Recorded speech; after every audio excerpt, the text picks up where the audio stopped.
ya, pendidikan calon guru penggerak, dan bisa berdiri di sini, bisa berbagi praktek baik tentang perjalanan 6 bulan saya.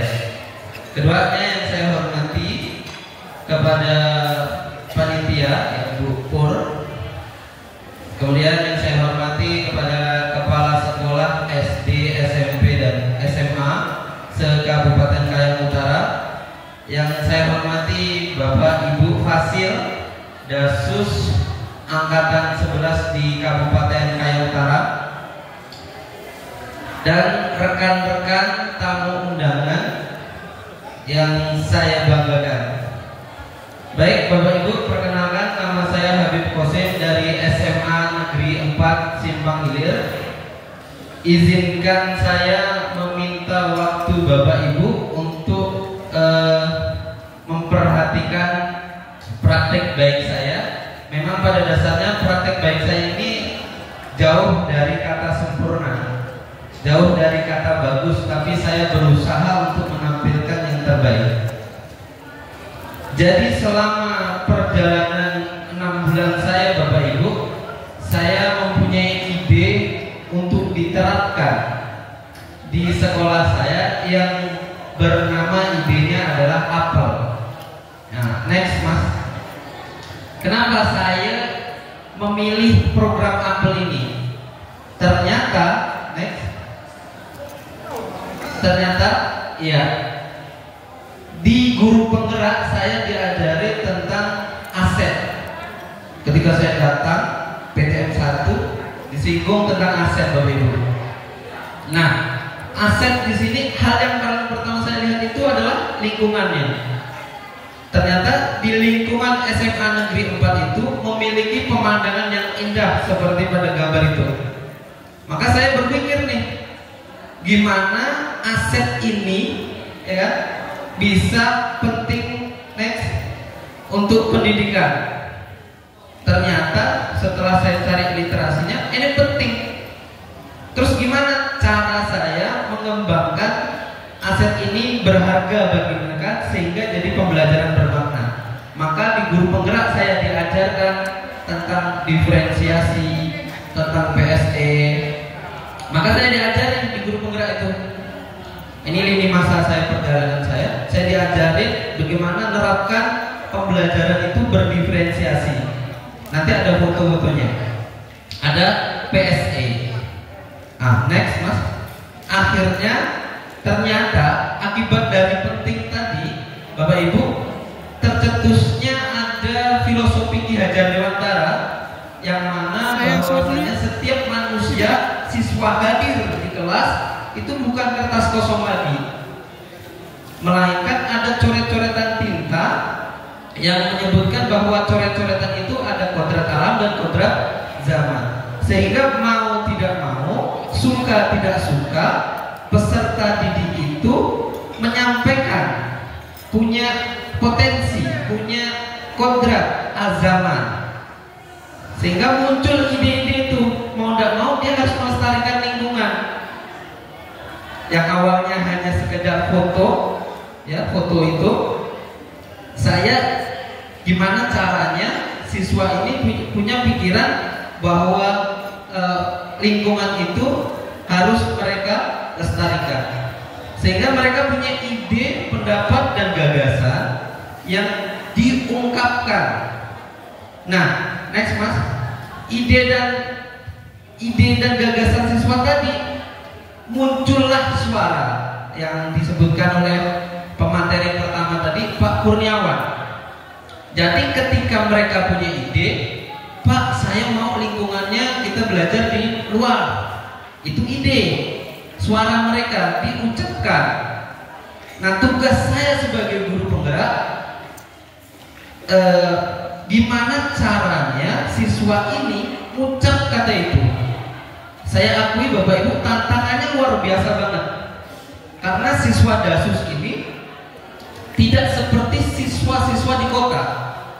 Di siswa Dasus ini terutama mungkin Bapak Ibu juga alami, itu kalau nyakap, kalau ngolok, cakep bahasanya, pintar.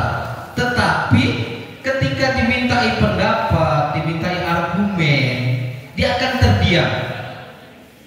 Nah, di guru penggerak diajarkan cara mengatasi seperti itu.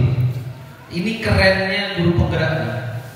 Nah, maka calon ada 38 guru penggerak hebat semua, bisa menggerakkan siswa pasif menjadi aktif. Diajari. Dengan cara apa Bapak Ibu? Ternyata dengan pertanyaan-pertanyaan akrobatik, atau kalau kita diajarkan itu segitiga restitusi, kemudian coaching. Nah, itu bisa dilakukan Bapak Ibu. Hebatnya di guru penggerak, dan itu saya rasakan sendiri. Nah, ternyata tadi muncul suara, next Mas, next. Setelah muncul suara, si A minta pelajaran di luar, si B minta di gunung, si C minta di sungai. Banyak pilihan Bapak Ibu, banyak pilihan. Maka muncullah next pilihan dari siswa. Nah, tugas guru bukan menentukan pilihannya. Tugas guru sekali lagi bukan menentukan pilihan. Oke, kita belajar di sungai karena banyak yang di sungai. Bukan seperti itu. Tapi tugas guru memfasilitasi supaya mereka memilih sesuai kemampuannya.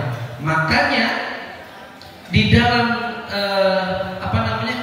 guru penggerak itu, 5 visi guru penggerak itu, ada yang bilang, ada yang menyatakan bahwa sebagai guru harus memfasilitasi kebutuhan murid.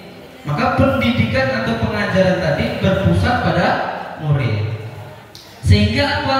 Sehingga ada rasa kepemilikan Bapak Ibu. Jadi kita tidak perlu lagi nih, si A, kamu buang sampah sembarangan kan? Tidak perlu menegur.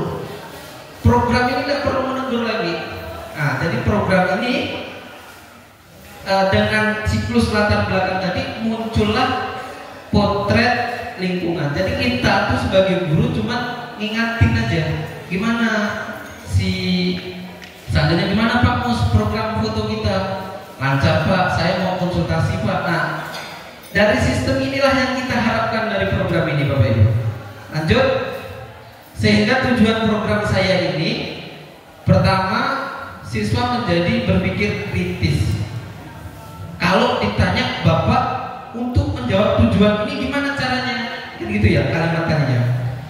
Maka saya akan menggunakan pembelajaran diferensiasi. Kita sudah dapat satu program namanya program APEL, ambil potret lingkungan, ya kan? Supaya ini menjawab siswa berpikir kritis tadi, setiap siswa sebelum masuk lingkungan akan mengambil satu potret yang menurutnya berhubungan dengan pembelajaran. Seandainya saya mau ngajar biologi nih, terus dia foto tak semut, pohon. Saya lebih tertarik di praktek baik saya itu ada yang memfoto cabai Bapak Ibu.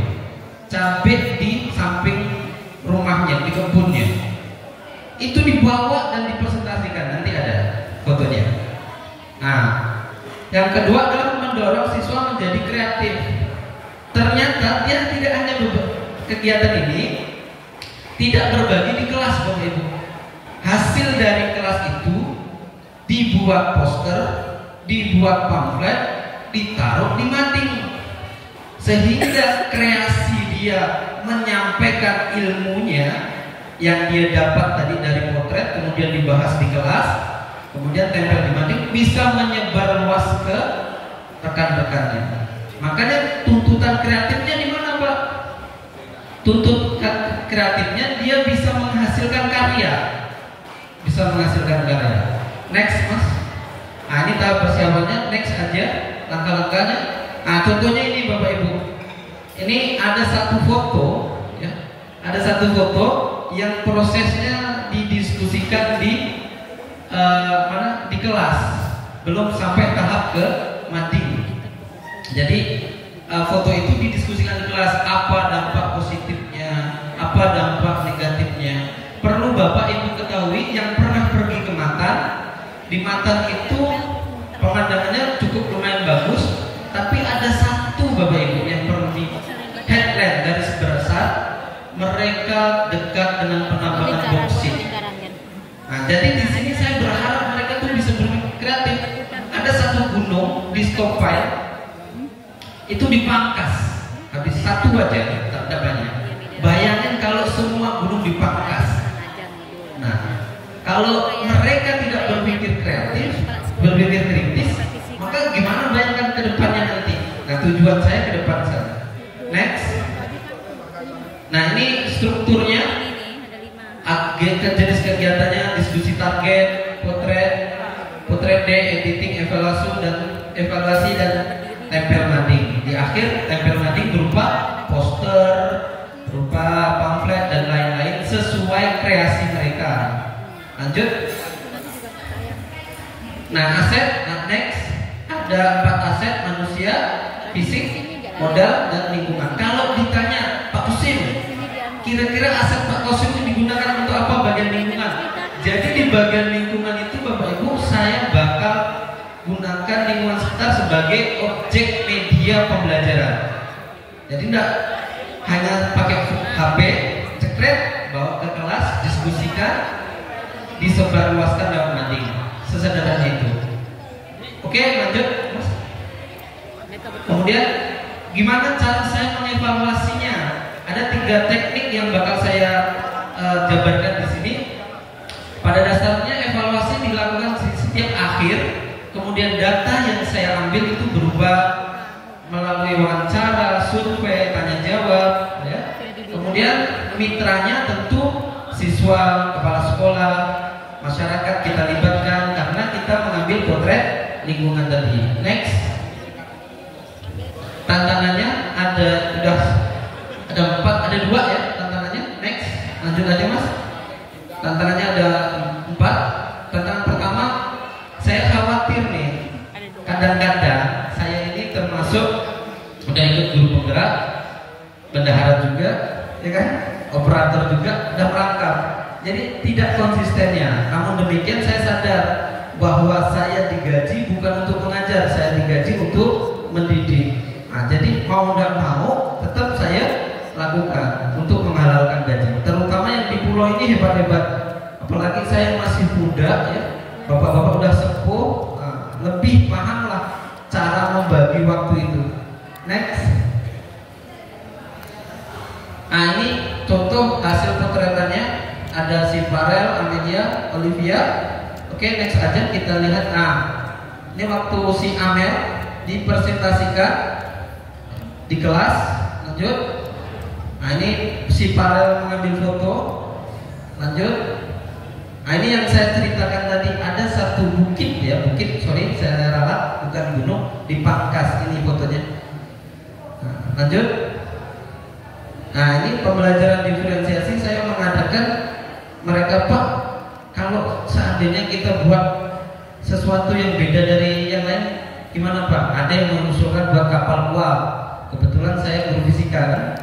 Ada yang mengusulkan buat robot. Ada yang mengusulkan buat roket, maka kita cetuskan roket air dengan bahan alat dasar sederhananya. Lanjut. Next. Udah habis Mas?